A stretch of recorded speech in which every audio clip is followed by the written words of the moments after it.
where we stand right now with Canelo Crawford? Yeah. Is that where we stand with Canelo Crawford? Because you're saying just because both are great, everybody wants to face each other. So is that where we're at right now with Canelo Crawford? No. Crawford needs the money.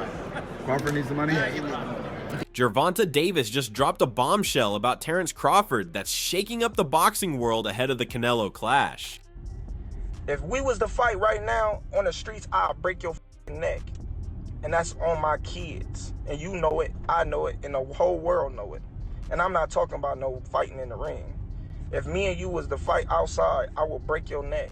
Tank Davis just lit a fire under the boxing world with a claim that's bound to spark debate. He believes Terence Crawford isn't stepping into the ring with Canelo Alvarez for glory, but for a paycheck. In a brutally honest media appearance, Davis pulled no punches, flatly stating that Crawford is chasing money, not legacy. That kind of bold accusation, especially from a fighter with Davis's star power, has only added more intrigue to the upcoming blockbuster fight scheduled for September 12th at Allegiant Stadium in Las Vegas. With both fighters coming from incredibly different positions in the sport, Davis's comments are stirring up fresh controversy, adding more tension to a bout already billed as one of the biggest in recent history. And another thing, bro, I don't be wanting to, how these guys is, then you get hurt against, Madrimov? who? There you talk about Crawford got touched by Madrimov? Is that what you're saying? No, you got clipped by Gamboa, right? Yeah, Gamboa. Right? Or Kavalaski? He's looking this strong over the past year. I mean, these years. He ain't been getting clipped or nothing. So now, that's that snatch.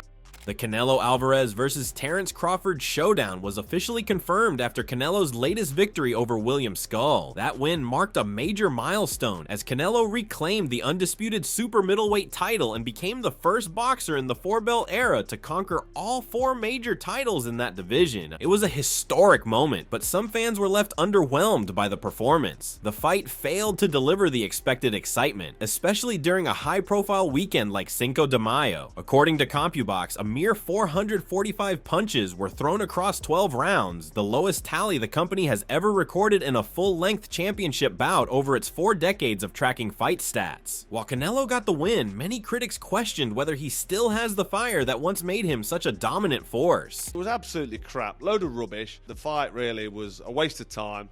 If you haven't watched it, don't watch it, because there's better things you can be doing, like probably watching the grass grow or watching some paint dry maybe. But that fight was a total waste of time. Watching that as a former unified super middleweight world boxing champion and Hall of Famer, I was thinking to myself, what an opportunity you've got there. If I was fighting still 10 years ago, if that opportunity came up for me, I know Canelo Alvarez is going to be a tough fight for anybody. I know it's a long ask trying to beat a guy like that, but come on. If I'm in there with Canelo for whatever amount of money, there's going to come a point where I'm saying, right, I'm going for it now. Probably around 3 or 4, I'm going to stick it on him and have a go. To be given an opportunity like that, Skull defending his IBF title and potentially becoming undisputed, to go in there and just perform like that, for me, it's not acceptable. And I think in my day and with my mindset and the way I used to fight, I'd have gone for it. Just gone for it, and then give the fans, give the boxing fans, and do myself and my trainer proud. Enter Terence Crawford, who will be moving up not 1, but 2 weight classes for this highly anticipated bout. While some admire Crawford's daring leap, Davis doesn't see it the same way. The undefeated lightweight made it clear that he respects Crawford's skills, but thinks the size gap could be a critical issue. Davis pointed out that smaller fighters often have more refined movement and better technical ability, but also hinted that it might not be enough to take down someone of Canelo's size and experience. Still, Davis wasn't trying to convince anyone that Crawford could or couldn't pull off the upset. What he was adamant about was that Crawford's primary reason for accepting the fight wasn't about proving he's the best. It was about the financial reward.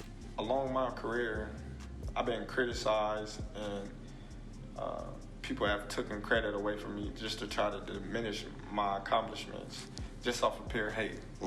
So what would they be able to say with me going up 2 weight classes?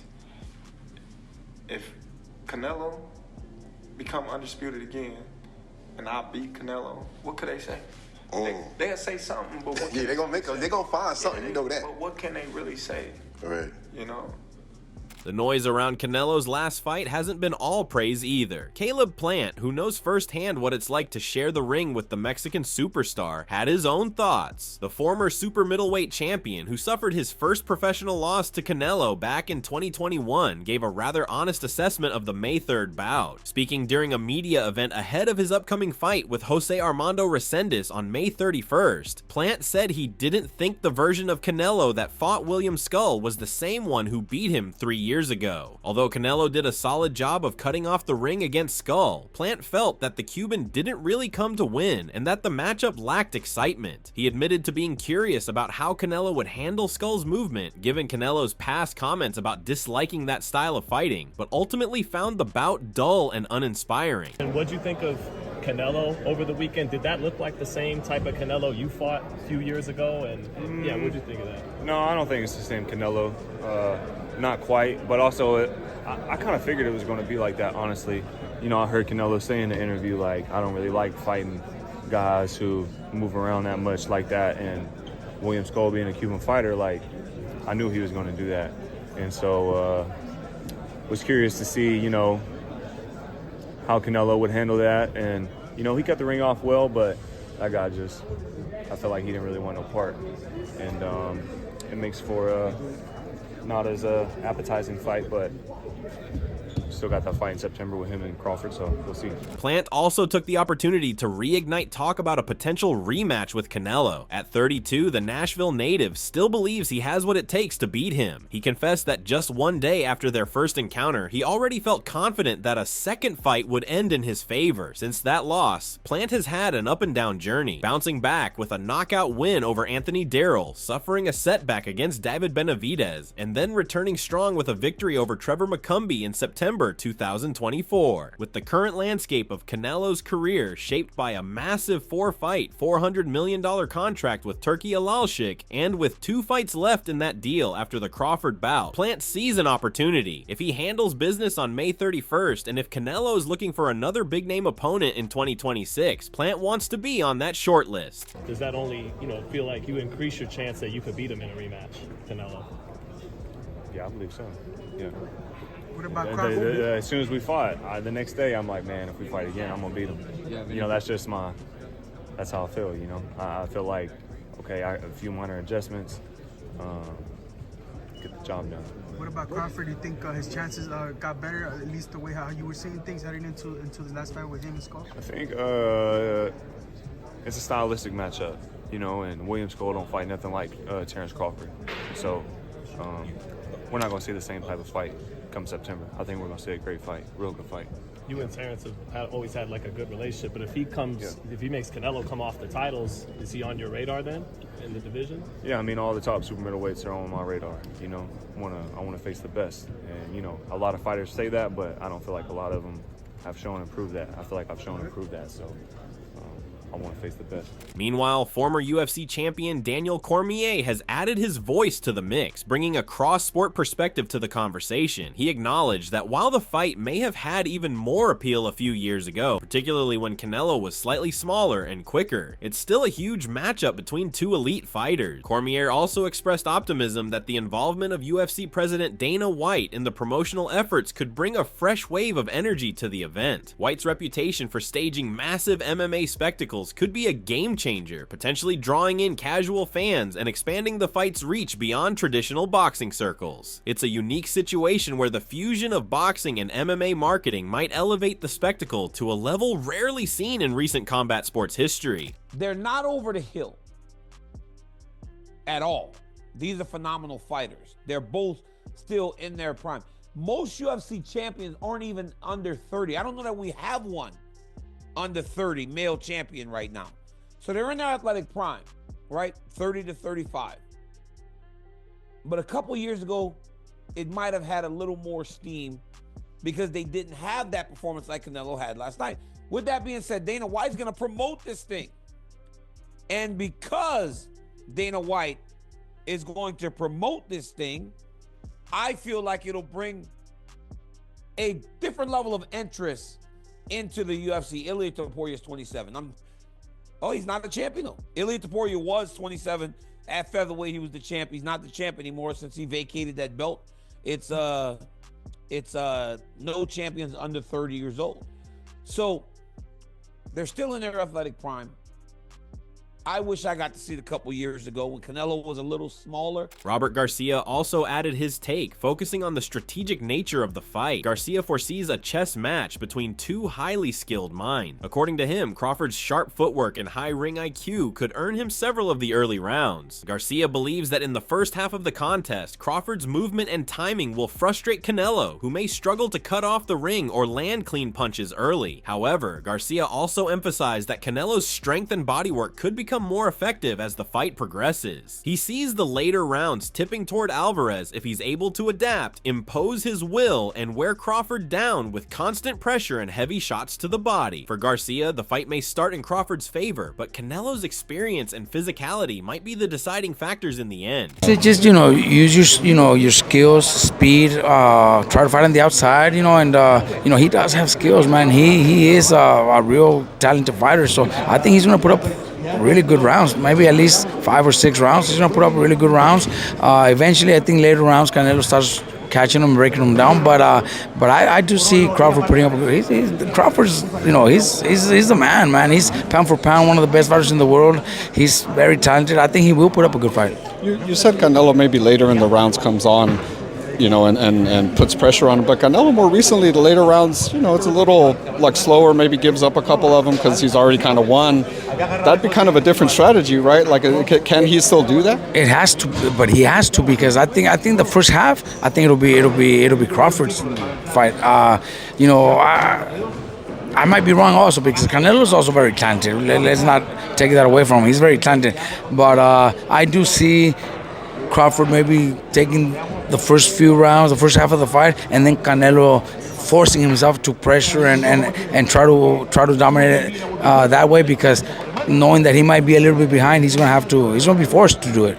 And he's got the strength, he's got the power, he's got the skills to do that too. Jaron Boots Ennis initially saw the fight as evenly matched, but his opinion shifted as more details came into focus. Now leaning toward Canelo, Ennis expressed concerns about Crawford's jump in weight. He acknowledged Crawford's greatness at his natural weight, but questioned whether moving up without first easing into the division was a wise decision. Canelo, despite not being a full-size super middleweight himself, has consistently proven he can hurt naturally bigger opponents. Ennis believes that Crawford, having never faced someone with Canelo's unique blend of power and size, may find himself out of his depth. The risk, Ennis pointed out, lies in the untested waters Crawford is choosing to navigate against one of the sport's most dangerous and accomplished fighters. But I think you gotta lean more towards Canelo, because like I said before, he been putting big guys out and down, and Canelo not even really a 68 pounder. He probably really should be at 60 maybe, and he been hurting these guys.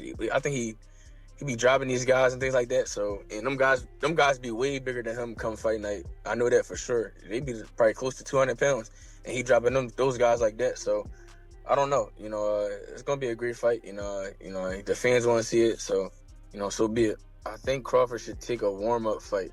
At 60, or at least at 60, just to get his body, to fill into somebody a little bit bigger, and things like that. I know when you go up a weight, you gotta, develop that power and not develop the power, but put that muscle on and be heavy and things like that. So he might not want to take a fight because he's trying to build up right now. But I think he should, just to stay sharp, and that way he don't have a long layoff or anything like that. Dimitri Bivol, one of the very few to hand Canelo Alvarez a defeat, shared his insight after witnessing Alvarez's recent bout with William Skull. Having beaten Canelo before, Bivol's opinion carries weight, and he offered an assessment that leans toward Terence Crawford bringing something far different to the table. In his view, Crawford's energy in the ring is unlike Skull. Instead of being passive or cautious, Crawford carries what Bivol described as a champion spirit, someone who will force Canelo to fight every second of every round. Where Skull allowed Canelo to rest and control the pace, Crawford will likely push a relentless tempo, one that could create a far more intense and competitive atmosphere. Though Bivol didn't pick a winner, his comments painted a picture of a battle that could look nothing like the one fans saw earlier this May. I think Crawford wants this fight a lot. He wants this fight, and I think he will be more active than Canelo's previous opponent, and he has different mentality. He has champion mentality. I think fight will be much more interesting. What do you make of the weight in that fight, the weight difference? I think Crawford will not let Canelo just walking on the ring when he wants, you know, because we could see this fight. Canelo did everything. When he won a rest, he could rest easy, you know, in this fight. Yeah. Yeah, of course, when he wants to work, that guy didn't give him work. He just rest. And I think with Crawford, it will be harder to rest. Who do you think wins? I don't know. It's a very interesting fight, but I don't know. We'll see. Errol Spence Jr., who shared the ring with Crawford in a high-profile matchup, offered a more respectful and measured viewpoint. Spence praised Crawford's boldness in seeking out this challenge, calling the decision admirable. Though he didn't declare a winner, his belief in Crawford's resilience and ability to rise to the occasion was clear. Spence believes that if there's any fighter capable of making such a jump and delivering an elite performance, it's Crawford. He acknowledged the steep climb, but spoke to Crawford's talent, suggesting that even in unfamiliar territory, the Nebraska native might just find a way to succeed. I mean, I don't know if he's gonna win or lose, but I definitely be going Crawford. I think if anybody can pull it off, he can pull it off. Yeah. He's chasing greatness, so why not? Canelo came up to 175 and all that, and fought Kovalev and fought the other guy too. So I mean, if he can do it, he started at what 147. So I mean, if he's doing it, why can't Crawford do it? Virgil Ortiz Jr., a rising force in the sport, made no secret of his pick. He confidently sided with Canelo, highlighting the size gap as a key factor. Ortiz said that while Crawford can physically bulk up, that doesn't automatically mean he will perform well at a heavier weight. He added that Crawford's defensive lapses, which haven't cost him much in lower divisions, could become dangerous against someone with the punching power of Canelo. Ortiz warned that against a fighter like Canelo, one clean shot might be all it takes to end the night. Canelo being the bigger guy on the front foot, Terence being able to crack with both hands, but also have that lateral movement. I think it's going to be an interesting style. I don't think it's going to be as decisive as you think, but you know Canelo a little better than I do, but I think it'll be really close. Here's the thing. I mean, and I can debate on this. I don't know if we have enough time, but and I know I'm going to get some saying this because of me, but Crawford gets hit. He does. Yeah. He gets hit like everybody else. Sometimes he gets hit pretty clean. If you get hit clean by Canelo, that's not good. You know, it's really not good, whoever you are. And Canelo's fast. It's not like he's a slow puncher. He will catch you off guard. Yeah.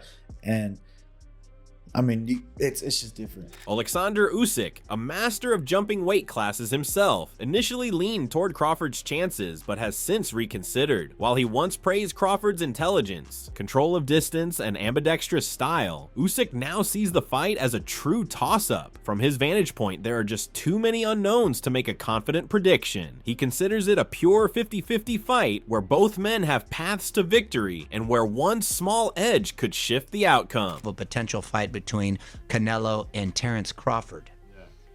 How do you see that fight? Who do you like? Terence. It's my friend, but it's crazy man. Listen, I say Terence win. Yes. What? Terence win over Canelo. Yes, Terence win. But listen, Terence is different man. Terence work in две стойка. Two sides. Two sides. Right. And a switch hitter. Yes. He's a switch hitter. Yes. Right and left. But it's very smart man. It's very, very, very smart. But feel distance and place like adjustments. Spacing, exactly. boxing. You don't think the weight difference will be a factor too much? Mario, you're asking him? That's why. That's why I'm asking exactly. But, Canelo big, Canelo too. It's a good boxer, but I say Terence. Wow. Teddy Atlas, always known for his deep analysis, defended Crawford's recent performance against Israel Madrimov, suggesting Madrimov was a tougher opponent than most realized. Atlas pointed to boxing history, filled with examples of smaller fighters defeating larger foes by using superior timing, ring intelligence, and adaptability. For Atlas, Crawford possesses those very qualities. He acknowledged the challenge, but emphasized that Crawford's instincts and ability to control rhythm could allow him to neutralize the size disadvantage. Atlas expressed belief that Crawford might defy expectations and deliver a performance that shocks the boxing world. People are going to say Canelo's too big. He had trouble with a 154-pound guy when he went up from welterweight to that. So now he's going up to 168. Teddy, come on. How are you going to make an argument? You're going to make an argument to this, to the history of this sport, where little guys have been able to beat big guys, because you reverse it. You reverse who's got the advantage and the disadvantage. Yeah, the size, the power of Canelo, he's got the advantage. Then all of a sudden you go back and you say, wait a minute. The other guy's faster. The other guy's craftier. The other guy has more options. The other guy is slicker. Oh, maybe he's got the advantages. Like the first time Pacquiao fought De La Hoya. And I know De La Hoya was having trouble with weight and all that. I get it, and that's fair. But still, I remember I picked that one. Every once in a while I pick one right. I remember that I picked that one where Pacquiao's going to win. And I said, yeah, you're saying that De La Hoya's bigger, he's stronger, he's got the power edge, he's got this edge, but the other guy's quicker. And that's going to be an edge, and it was an edge. I'm one of the people that thinks Crawford is very, very special. I'm not saying Canelo's not, but I think he's special in a different way, where he's got instincts that not everyone has.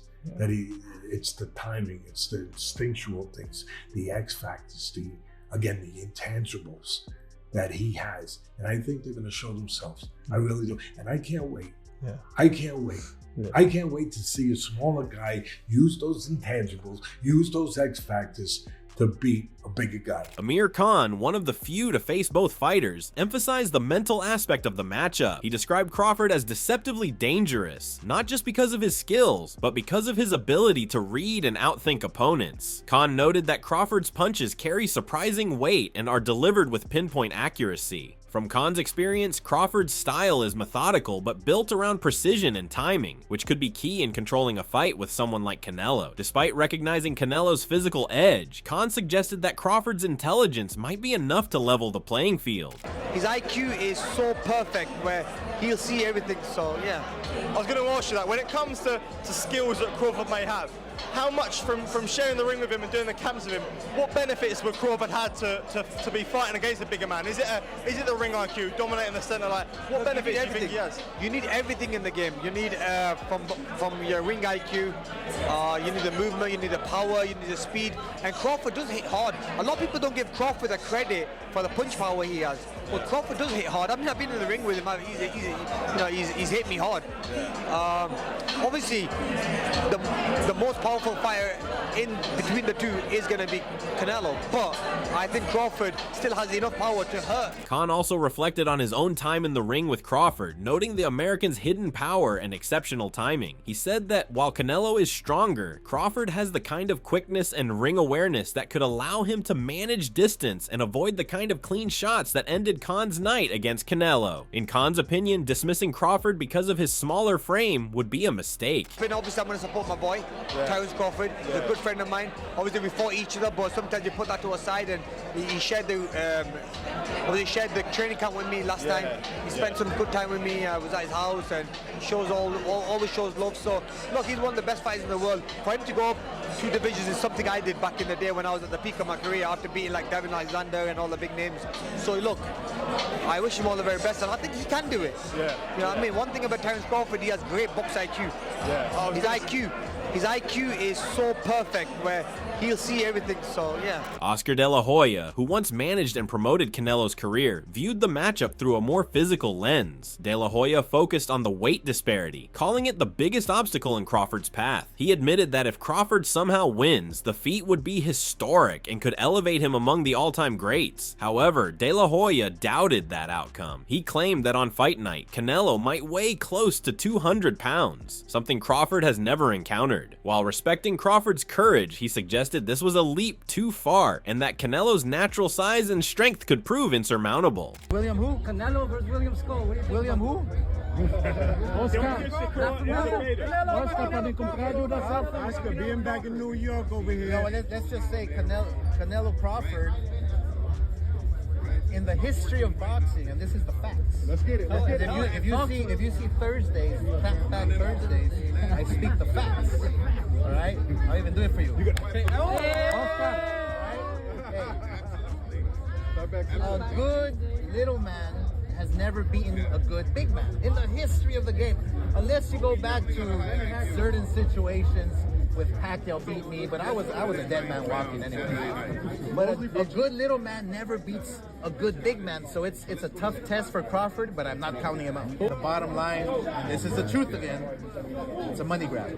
That's it. Bernard Hopkins, one of the sport's legends, offered a different kind of caution. Rather than focus solely on outcome, Hopkins questioned whether taking the fight was a smart move for Crawford long term. He expressed concern over the physical toll it could take. Hopkins acknowledged Crawford's skill, but wondered if facing someone as seasoned, strong, and powerful as Canelo was worth the potential damage. In his eyes, the risk wasn't only about losing, but about what kind of fighter Crawford might become after enduring what could be a grueling war. Crawford cares about his life, and with that fight, what do that fight do for Canelo fighting Crawford, and Crawford beats Canelo? What do that do for Canelo? I just think that there are so many other fights to make that's realistic, it makes sense, and less life risking. Ryan Garcia, who trained with Canelo in the past, gave his vote of confidence to the Mexican champion. He respected Crawford's resume and skills, but felt that the gap in natural strength and size was too big to overlook. Garcia also referenced Crawford's outing against Madrimov, saying the lack of power in that fight was a red flag. He believes that once Canelo finds his rhythm, his timing and precision will begin to overwhelm Crawford. What about Canelo and Crawford? What do you think? That's going to be a great fight too. I can't believe they made that happen. Turkey's been making a lot of great fights happen. You can't really hate on it. But I'm excited for that. I know Canelo is so big, so strong, and I think he'll be just too big. I mean, weight classes matter for a reason. Last question, Ali. He said Raleigh Romero didn't hold back when making his prediction. He went so far as to say he expected Crawford to be knocked out. Drawing comparisons to Canelo's loss to Bivol, Romero stressed how critical size was in that fight and believes Crawford could face the same fate. He even compared the potential result to Canelo's highlight reel knockout of Khan, hinting that history might repeat itself in dramatic fashion. So, all the people who think Crawford would even have a single chance against Canelo, they're fucking stupid. Really, you have a way with words like nobody else. No, but I hate it when people say that. They're fucking stupid. Roy Jones Jr., one of boxing's greats, expressed a straightforward view. In his eyes, this is a fight that Canelo should win. Jones believes that as the bigger, more experienced fighter, the pressure is on Canelo to deliver, and anything less would be an underperformance. Buddy Canelo? Huh? Buddy Canelo, who you got? It's a tough fight. It's like I said, it's Canelo's fight to lose. If he fight the wrong fight, he gonna lose. Julio Cesar Chavez, a Mexican icon, echoed those thoughts but in a more direct tone. He described the fight as unbalanced and said a knockout win for Canelo was likely. For Chavez, this wasn't a matchup between equals. It was a financially motivated challenge for Crawford and a fight Canelo is expected to dominate. Es una pelea muy dispareja, la verdad. Crawford es un gran peleador, pero no tiene nada que hacer en ese peso. Con todo respeto, él va por el dinero y Canelo lo va a noquear. The two fighters are going to be different weight classes, even though they're going to fight on a specific weight. He believes that they're just going because of the money, Crawford, but probably Canelo is going to knock him out. Jim Lampley added a word of caution. He pointed to Crawford's performance at higher weight and expressed concern about whether his best qualities, speed, precision, timing, might suffer under the added pounds. Lampley didn't doubt Crawford's skill, but questioned whether those skills could shine through against a fully developed super middleweight like Canelo. What do you think about the fight now that you just witnessed Canelo Alvarez again in the masterclass performance? I love Terence Crawford, and I want him to have what he wants. But off of what I saw tonight and what I saw in Los Angeles last month when Crawford was fighting my dream off, I am more than ever concerned that he's not big enough, and not big enough to be able to move around the ring and muscle Canelo in the way that he would have to ward off those really vicious inside power shots. Amid all these voices, Shakur Stevenson stood out with his optimism. He saw Crawford as the kind of fighter built for big moments. Despite the risks, Stevenson believed Crawford has the mental toughness and skill set to rise to the occasion and make history. In a fight filled with questions, Stevenson remains confident that if there's anyone who can find answers, it's Terence Crawford. There's a lot of talk about Canelo Crawford as well. I know you're going to back Terence all the way in that fight, but how big of a fight is that? How difficult of a challenge is it moving up in weight? I think it's very difficult. Canelo got the IQ, he got the size, he got the power, maybe. It's a very difficult fight, but I think if anybody could get it done, it's Terence Crawford. As the clock ticks down to September, the conversation surrounding this fight continues to evolve. While some are excited to witness two pound-for-pound stars clash, others question whether the timing is right. Critics wonder if Canelo, now arguably past his most explosive prime, can deliver the kind of electric performance fans crave. At the same time, doubts linger about whether Crawford can truly challenge a naturally larger opponent, even with all of his technical brilliance and ring IQ. The money talk from Davis has added a new layer of complexity, framing Crawford's decision as financially motivated rather than legacy-driven, which some fans may see as undermining the stakes. So what are your thoughts about this? Do let us know in the comments section below. If you enjoyed this video, make sure to subscribe and check out some of our other videos on the screen right now.